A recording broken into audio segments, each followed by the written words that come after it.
So guys, welcome to the Troublemakers, right? These are the Star Trek Troublemakers.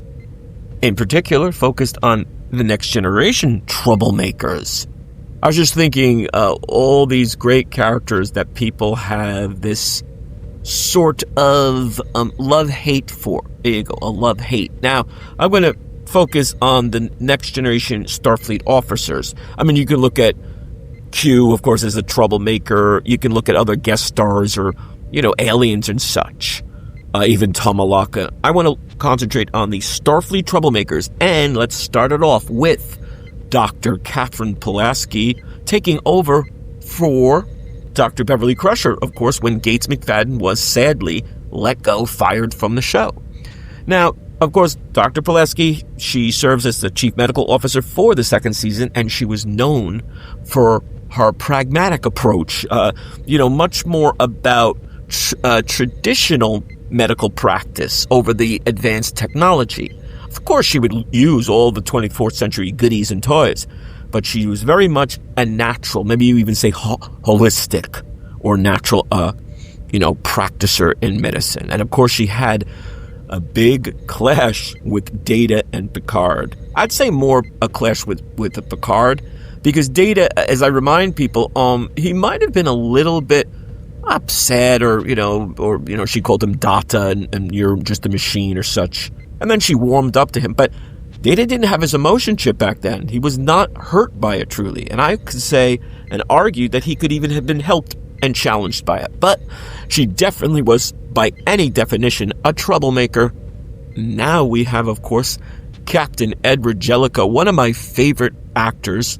The great Ronny Cox from Deliverance, even Stargate he did a great stint on, RoboCop, awesome actor. And of course, he took temporary command of the Enterprise when there was a huge crisis, almost a war with Cardassians, and Jean-Luc Picard had to go off and do his little mission, and he got captured. And Jellico was, of course, really by the book.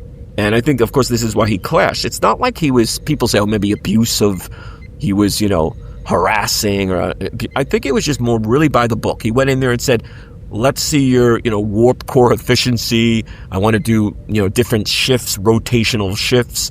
And he looked at Riker, I think probably undeservedly. He looked at Riker as being like a lazy layabout, or someone who didn't strive for greatness because he was still there. Remember, how many times are they going to, pull out the captain chair for Will Riker?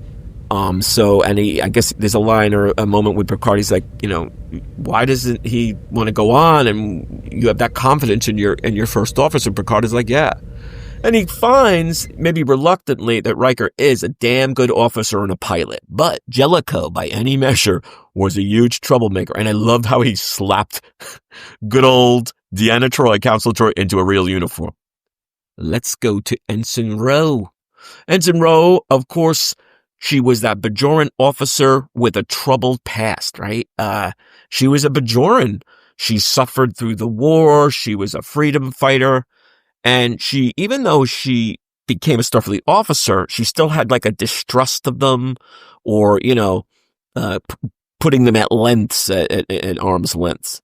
Now, she was assigned to the Enterprise after a previous mission that led to her imprisonment.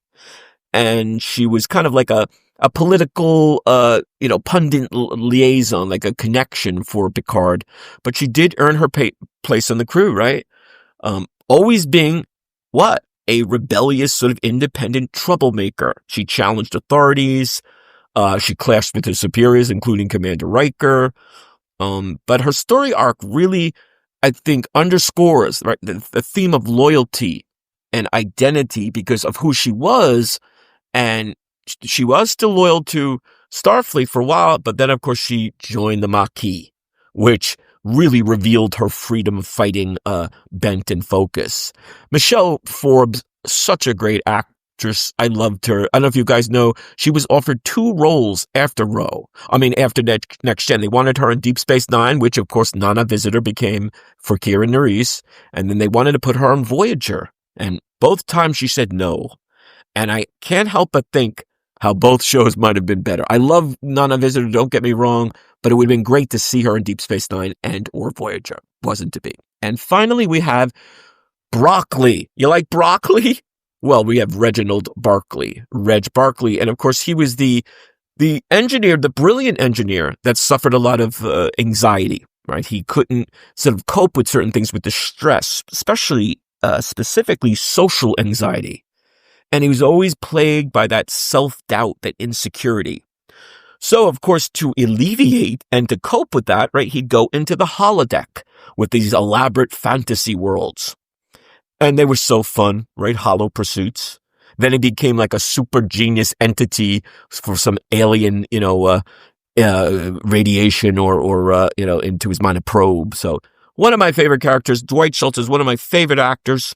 He's a pretty big Star Trek fan himself, a big Trekker from what I hear. And there you go. He was not the troublemaker in the, traditional sense as being really, clashing with people. He's just thought differently and he brought a new sort of perspective to the table. But he was brilliant and he always seemed to come up with the answer or certainly helped along the way, right? Broccoli, one of my favorites. So what do you think? Can you name any other troublemakers? Let's hear it. Let's hear your feedback. Hope you're enjoying. Hope you're subscribing. See you soon.